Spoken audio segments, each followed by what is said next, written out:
راته مولا تلو نو اته ورځې تقریر وکړو. په اتم ورځ پکې یو بوډا غوندې وجړل. چې وی جړل نو د مولاړه کې خیال وکړو چې والله سر په وشو. دا د سپینګری چې اثر وشو دام ډیره ده. چې تقریر بس کو بوډا راوغوښتو چې ماما کومه خبره در باندې اثر کړو چې ود جړل. هغه ورته وی چې ملا صاحب پختنه ما کا پختنه ما کا اوی چې نه ما خو مسلې ډېرې وکړې کنه پتا کومه مسلې اثر کړې. وی چې وښ وازله مې چاود دای ما مې زړګای لټاوا ما مې زړګای لټاوا. وی چې نه ما خو ډېرې مسلې وکړې پتا کومه مسلې اثر وکړو. وی چې ملا صاحب مسالو خلاقه پویم ما یو ورغومای ورغومای پیژنئ چیله د چیلای بچی ته ورغوم وي افریدای جبل. ما یو ورغومای و ډیره پاسا ګیرای وا غریب مرشوای دا تو چې دا مسالې کړو مو دې ته وکاته نو دا پاستا ګیره دې چې خو څاوله نو مالا مې ورغومای را یاد شه.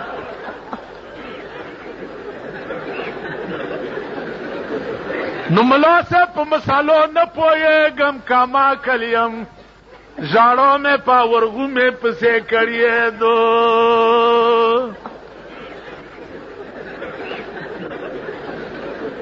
نو ملا صاحب په مسالو نه پوهېږم کاما کلیم ژاړو مې په ورغومې پسې کړیې دو. نو اوس د داسې مولا ذموار نه یم لکه تیرات یو مولا لا. قاضي صاحب خیال وکړو چې کدا خو عالم خو دی او کدا د چرچا د علم وشو بیا زما معتبري ختمېږي. چې ورکوه ملا صاحب باس بکو کپړ مې کړې تختې به او کپړ دې کړم تخته. مولا خیال کړی چې ما منطق او ریاضي او حکمت او فلسفه او قرآن او حدیث او فقه او اصول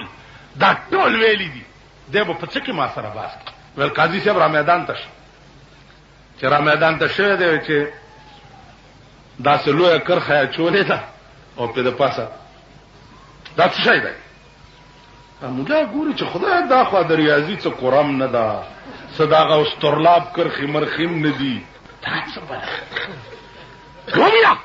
ومیا زر او تاسو غوندې ورته ناستي قاضي صاحب خو پیچاړ دی ومیا او چې یاره قاضي صاحب په دې خو نه پوهېږي ومکت پیاڅه او صوبه نه پیښه دا ستره داسې پیاڅه ده وای پاسه پې صوبه دي. تاسو ورته څه چې لوی دی میله سپېراکه دا څنګه ملا وایي چې پندستان کې د سبق ویلی ده پیاڅه او صوبه نه پېژني. نو دې خوا وګورئ قاضي صاحب ته وی چې دریم سواله مو کجي چې خلاصې کېږي داسې داسې کرښې اچولي کږې وږې لکه انګریزي چې لیکلی شي. ولیا دا څه دا نه اردو ده نه عربي ده. وی قاضي صاحب والله که په دې پکې میله د سپېره شی غوڅکي متیاز یې نه پېژني غوڅکای چې متیاز یې کي داسې داسې کږې وږې. ویل قاضي صاحب درېیمه مو وایه چې بس زه تختم. وی چې درېیم سوال دا دی چې ټاپ ټیپ ټوپ ووي زر وویه. هغه والله که په دې م پوهېږي وی چې میله د سپېره شی غوڅکي سوټه نه پېژني. اول چې راولوېږي ټاپ بیا ټیپ بیا ټوپ. دا زمونږ ملک دی. ما نیکو ماښام مونځ کې امام پسې زه ورسره ناستم او دیم ناستو امام چې 3 رکعاته پوره شو څلورم ته پاسه نو دی ورپسې رستو نه آواز کوي چې پورا دي. منځو شو سلام وګرځېدو ما مې نیکه ته وویل چې دا تا خو مونځ مات شو وای چې مونږ دې دمات شکای ما مات شه مالی په مونږ کې د خبرې وکړې وای چې په داسې دوس پسې مونږ نه کیږي خبرې مې وکړه درې کړي وو څلورم لا پورته شه مالی چې مونږ دې مات شه کډیر سر مې ور سره خوب کو مونږ بیا ونه تاسو خیال راغی یا چرته ز په مانځ کې لیدلم چې ما دا غوته اوچتا اشهد په دې پوهیږي چې دا مې اوچتا کړه کور تراغه مور ته مې وای چې کور دې وران شه بیړی دې غار کا شوزوای دې خراب شه مالوالی وای چې په مانځ کې جانډې جوړوي ودا جانډې بابا صاحب مانی کړی دي نو ما ورته وی چې دا دین د خدای او د رسول دی کدا د بابا صاحب لکه یو مولا تقریر کولو چې د مړو پشپسو کلوا په خا کې د ثواب دی کیر په کې دا ثواب دی پلانې په چرک چالول کو نو نیغ به جنت ته ا د مولا خزه اوریدلی دی هغه خیال کړی دی چې زولې جنت ته نه چرګ حلال کړي چې مولا کور ته تللی دی ویل چې دا چرګ کم زیو ول خو تعال ته مانځ کې ویل چې چرګ چالال کو نیغ به جنت ته زینو مام دا چرګ رونی و چې زه جنت ته لاړ شم ستا ویل خدای کور روان کدا خو زه خلکو ته ویم ځان له خو نه ویم ولی دی چرګ 100 روپو چرګ دی حلال زمړې اول سړیا په آرام کې نه مسله دې کړې وویل مړم خلق را له مړ دې مولا مړ دې مولا مړ دې مولا مړ دې مړه ویلم بولو په کپنې کو خزه ورته پاسه بیختی وزه خول لدی وړي ویل زمړم چرګ دی ولې حلال کړې مړم مړ وی جنازه دی روانه مړه وړه دی دیریلا چې لحد کې ورکوس کړه ده خزه ویلو درګي مالې سو وصیت کړو ورکوزه شوی ده ول خخت در پسې لګي بیختی وزه بندای دی ول مړ اچرګ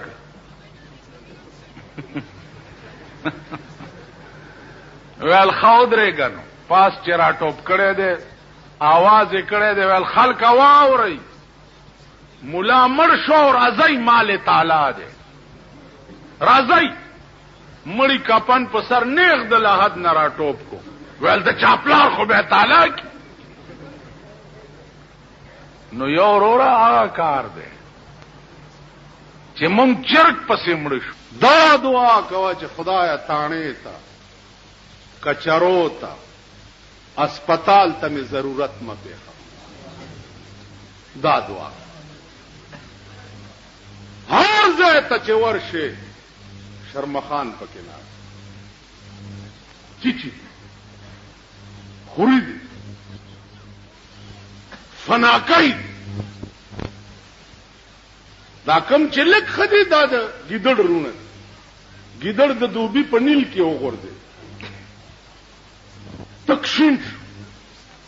چې ځان ته کتلی چې بیړه غر کا شوس خو زشین شو ګیدړان به مم خپل ځان سره نه پری او کوم بچ پلار روان دي کارغه په مخه ورغله ول ماما په خیر شه ول بس خوریا ډېر بده چارې مې وکړې اوس مې لباس بدل کو حج ته روان که خیالو کې دوی چې دې خپل عادت نه پریوزي بیا ګیره پریږي چې ګیره د سپینه شي او پرې دې نو په بم ولګي نو څه کپرې دې نو پتا څه کارغه ورته وی چې ماما چې ته دومره خشوي ته کارغان خوري زمزم حج وې راځه خوري چې مخ کې تله د چرګ په مخه ورغله ماما په خیر جوړ تکړه دا ولې ول خوري ډېرې بدې چارې مې وکي اوس مې لباس بدل کو حج ته روان ول ماما زم در سره پلاره ګیدړ مخ کې او چرګ او کارغه ورپسې شپه په راغلي دا یو سوري ته ننوتی دي چې څه شیمونو خوري په دې کې بشپه تیره کونو سار به بیا چې ننوتی دي نو ګیدړ وای چې ما خورایونو زه خو به ودشم او تاسو لمبر په لمبر سوکای کوي چې سوکران وړه راخه کارغه اول سوکای بزو چرګو د شوه دی کارغه تایل چې خوریا راشه کنه په دې پنځو زما په دې خپوم زور کوا خبرې بکوش په بتیری چا ورته رانیز دې شوه دی ورته خوریا یو تپوس در نکومه خو که جواب درانه کو نو مرګ دې زیاده ول ماما وایا ودا تورواله پتا سو کې د کم سن نه را روان هغه ماما والله که څه خبرې مخ خدای دې څه پیدا کړی ول بس جواب درانه کو خلق خلای ورا چولې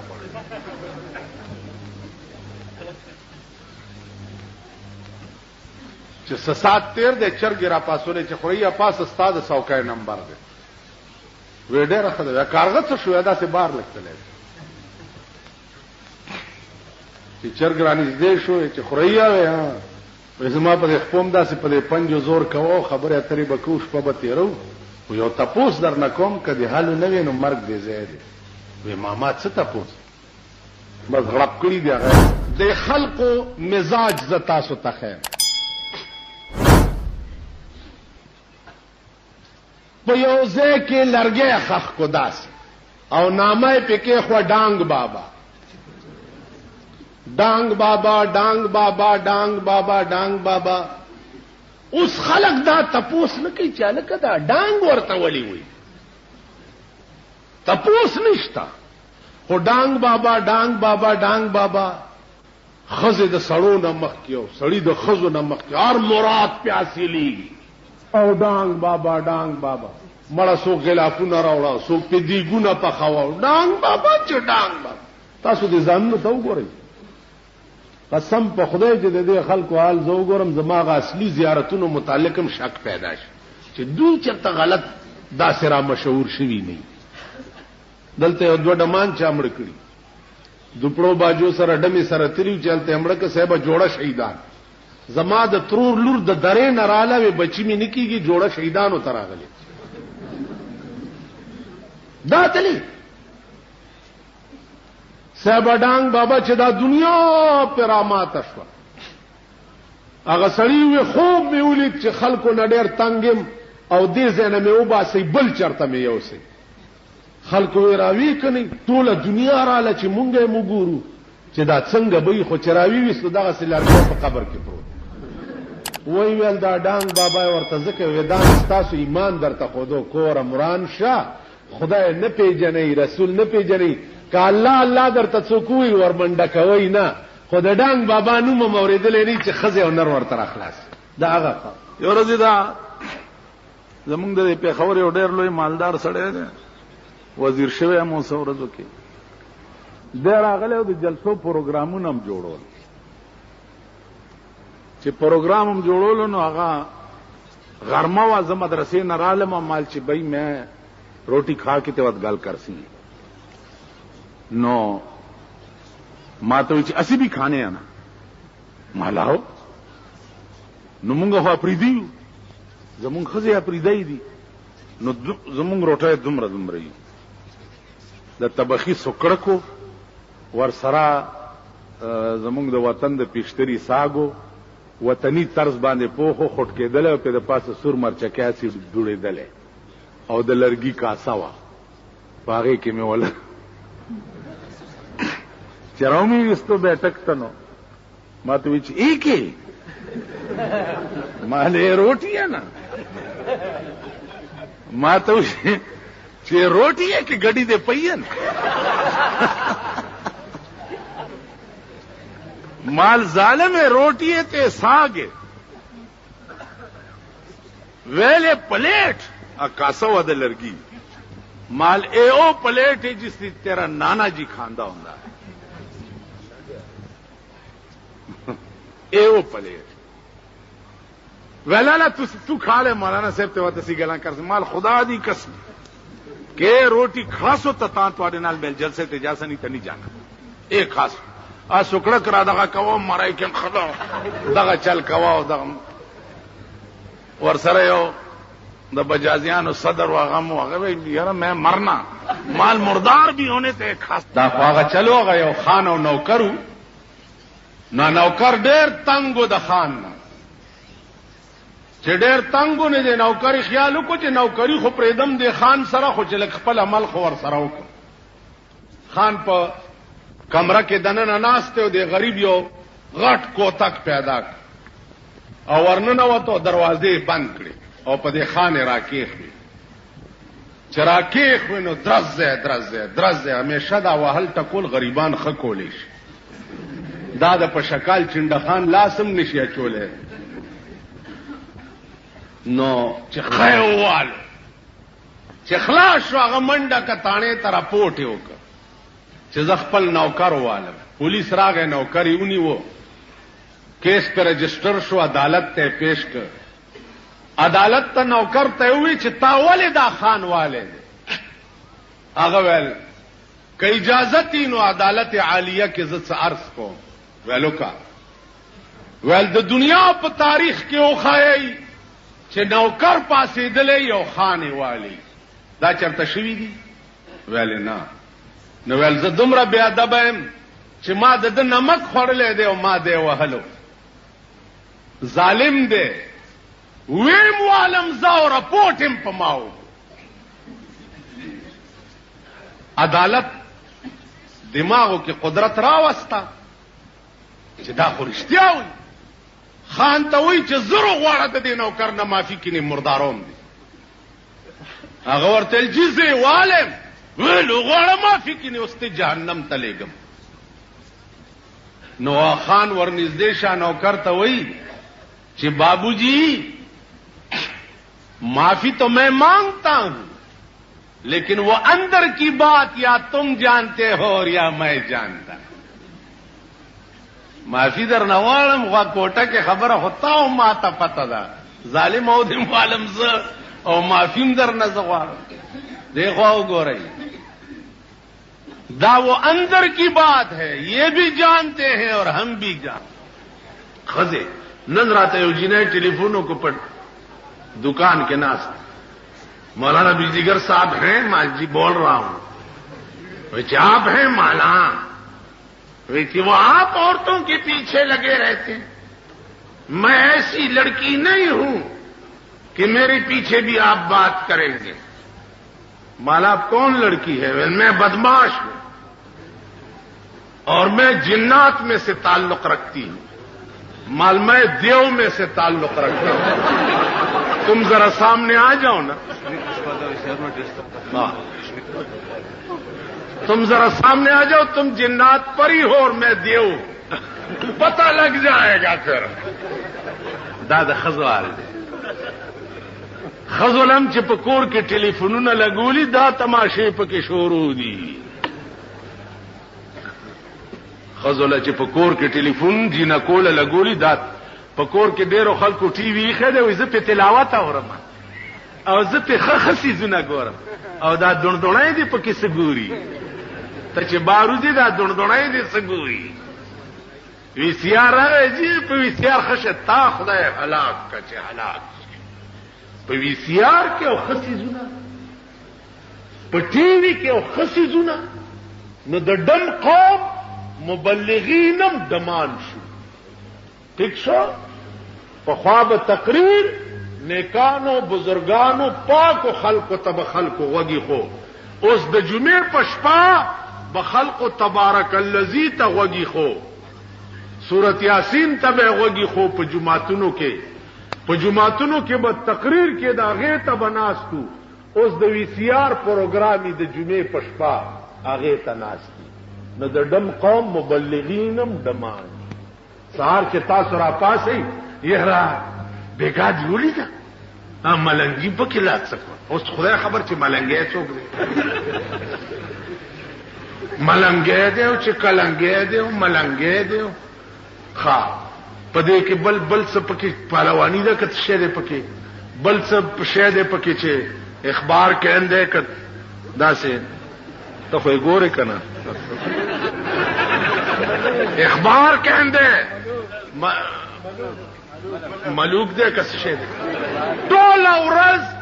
دا قوم لګیای د ټي وي د ډمانو صفاتونه کوي کنه پیمانه وای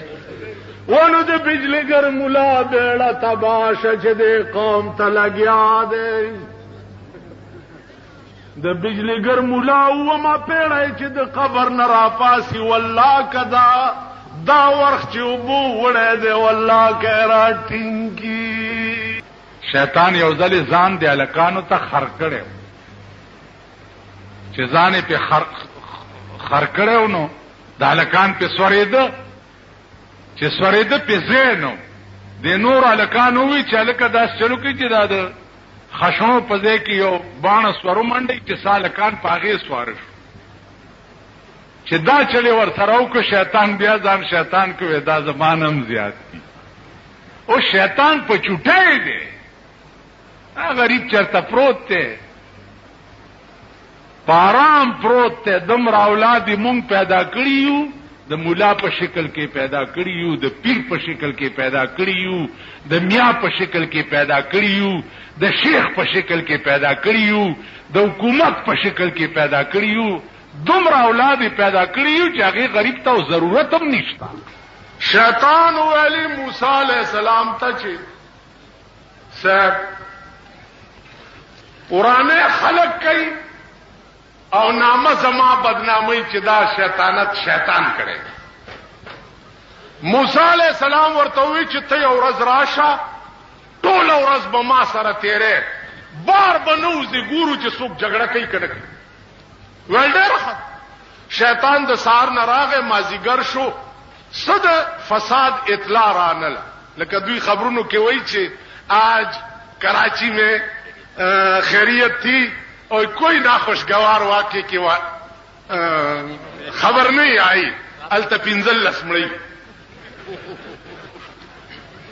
نو مازیګر چې شو شیطان خیالو کو چې بیڑا غرګه چې دا خود سرانل او دا خورشتیا زغر کېږي ورازي کنه چې دا سي بار چکر وو بار راوته دا سي د لاوري صاحب په مټیي تیر شو چې تیر شونو موسی علیہ السلام مخکې او شیطان ورپسې ورمانه بنه جدا کېږي چې چرته سو ورانه ونکي هغه د الوا ګوته ګنده کو داسې په دیواله را چرایخ کا دې ته مخکې تیر شو پاګه الوا مچان کې ناست مچان له چرمخکای رااله چرمخکای چراله دلته یو گاک راغله هغه سره سبا یو سپیو او د دکاندار پیشو ساتلې واغې پاچر مخکای ورکوب کو ا د گاک سپی په پیشو ورکوب کو چې پیشو زخمی کړه دکاندار ورته بیړه د پالوا غستو غرکشا زما پیشو یې مړ کړه ستاس پی دکاندار او سړی لاندې وته شیطان وی موسی علیہ السلام ته ویډیو دې کته زتا سره ولاړې مودي په جنگ شو نامه زما بدنام موسی علیہ السلام حیران شو چې یا الله دا ولې فوراً جبريل راغی وې دې شیطان ته وایي چې د دې فساد بنیاد چای خو خبيثه کتا ګوته د الوا په دیوال نه راخلې نو داګه کو دکاندار مونږ جنگي ده د فساد جړ حکومت ته د پاکستان جړ قانون وګوره قانون وګوره شرمېدلو په دغه کچرو په دغه قانون د لاډ میکاله قانون د استاپ ملک ته خدای تباہ او برباد کا ته په دې ملک د اسلام نامه څنګه ته عمره ته ولېږي ته کعبه ته ولېږي ته د رسول الله روضه ته ولېږي شرمېدلیا لس کاله کې د لاډ میکاله جوړ کړي قانون ستا په تانو کې پروت دی ستا په کچرو کې پروت دی ستا په عدالتونو کې پروت دی قرآن غوندي کتاب په جمعتونو کې مګي پیګرزي قرآن غوندي کتاب سره کومې لوبې ستا په ملک کېږي شرمېدلیا ته د اسلام نوم وړي لکه مولانا تانوی لیکلی و یو سړی زوی مړ شو چې زوی مړ شو نو کوته کې داسې راواغستو په بوتخانه ورمنډه کړه او په بوتانو یې راکېښوي چې تاسو څنګه زما خدایان یې چې زما زوی مړ کو یو بل به وقوف ولاړو هغه کې خیال کړی دی چې الکه دا ټول خو مړ کړ دا یو خدای پاتې دی کدایم را نه مړ کو زب به خدای پاتې شم نو ور منډه کړی دا غبوتی پوګه کړی دا منډي کړی دور پسې منډي کړی چې ورګه دا یو دی رانه بچ ولې کواسه نه چې زما زوی د وجلې سره په یو کلی ته نه نوت ا د کلی خلق راوته ورته وی چې الکه دا تاسو خو کوتک په لاس سره را روان دي خدای چې خدای ته اخلاص کړي ورته وی جد نه زه خدای نه اخلاص کړي خدای ما د نه را اخلاص کړو دو وجلو نو ما ته خدای را اخلاص کو تاسو عقلو دا بجلی فعل کې دو سره تا دغه لګېدلې دي جنریټر اتوماتیک لویا بجلی فعل شي اتوماتیک جنریټر چالو شي صاحب خبرم نه چې ګینه بجلی فعل شوی هغه د بادشاہ خزي دي صاحب بادشاہ خزو ته چاوي خلک د لوګي مړ شو ولدا دکانونه لګ ډک دي د ورجو غړونه دادي خوري کنه هغه ته دا پته نه و چې ګینه دکان کې په پیسو ورځي ملایي کله بادشاہ خزو څه خبره و بادشاہ خزه ته دا پته لګي چې په پیسو څه شي ملایي اوس خو د بادشاہ خزه څخه خدای پرسته کې زمون خزو تم پته لګي چې په پیسو څه شي ملایي ځکه چې مفت راځي اوس خو مفت چکرې شروع دي او د دې خلکو خزو تم پته نشي چې په پیسو څه شي ملایي هر شی مفت بیا خبره ده چې دا شرمېدلی په پويږي نه کابل نه یو سړی تلو هندستان ته دی ولوي دکان ته ورغه دالوا کړه ډک پروت نو دې سړی وې چې دا سړی جوړ لوند دا دکاندار دومره الوا پرته دا دې خورینه ورته ناشته نو د لاس ور وړې دي چې نوړای راغسته په خله منډه چې هندو په خلاص شو دا پیرا ټوپ کړی دي ځکه چې د هندوانو کې دا رواج دی چې د مسلمان لاس به څه شي ته لګېدو ته نه پرې خو دا د هندوانو مزاج ځکه کرکه به مونږ نه کوله و آرامي غوندي قوم وهله دي او پولیس ته ویلي دي چې دالوا ټول کړه پلیت کو لاسي ورو پولیس نیولې دی او مړه په خره سور کړی دی او مخه ولا تور کړی دی او ماشومان ورپسې کړی او ټیم یې ور کړی دی او ټنګې دا او د په خر سور روان کړي سمودا پس چې وطن تراغه کا وطنانو ته تاسو کو چې به هندستان رفته بودی وی چې بلې صاحب او تلهم وی چې تور وطن بود افغان هندستان نو دی ورته وی چې بسیار خوب وطن بود بسیار هندستان ډېر خپل برای چی وی خوردن حلوا در اونجا مفت حلوا پکې مفت ملاوي لکه دې به وقوف ته خوردن حلوا در اونجا مفت سواری بخر مفت و فوج و تماشاها مفت فوج بم در پسی او تماشے بینڈ بازی بغگیږي دار سال ته مفت هندستان د څخه ملک دی اوس کلهغون عقل لري ما دې خبره ته وګوري چالوا او خړه دا سچ ورته ملو سزا وا لیکن دې به وقوف تنه عيش جوړ او دې حکومت سره چې سکیږي دا دوی ته سزا ده په کراچۍ کې 150 خلک ژوندۍ اور کې سوځیدل دا د دې پوزه پرې کېدل دی بل خبره ده چې دوی په شرمېږي معلومات ته یو کیسه نه وکړي چې په تیرا کې یو الکو او مور ته ویل چې اده مولا واده وکا اده مولا واده وکا کې نیویش نم دی اده مولا واده وکا کې نیویش نم دی امور ډیره څنګه کړه ولا واده دیو کړه یو میاش چې 13 شو د شپې په 12 بجې چغې شوې چې واده رومنډا کا واده رومنډا کا امور رامنډه کړ چې بچیان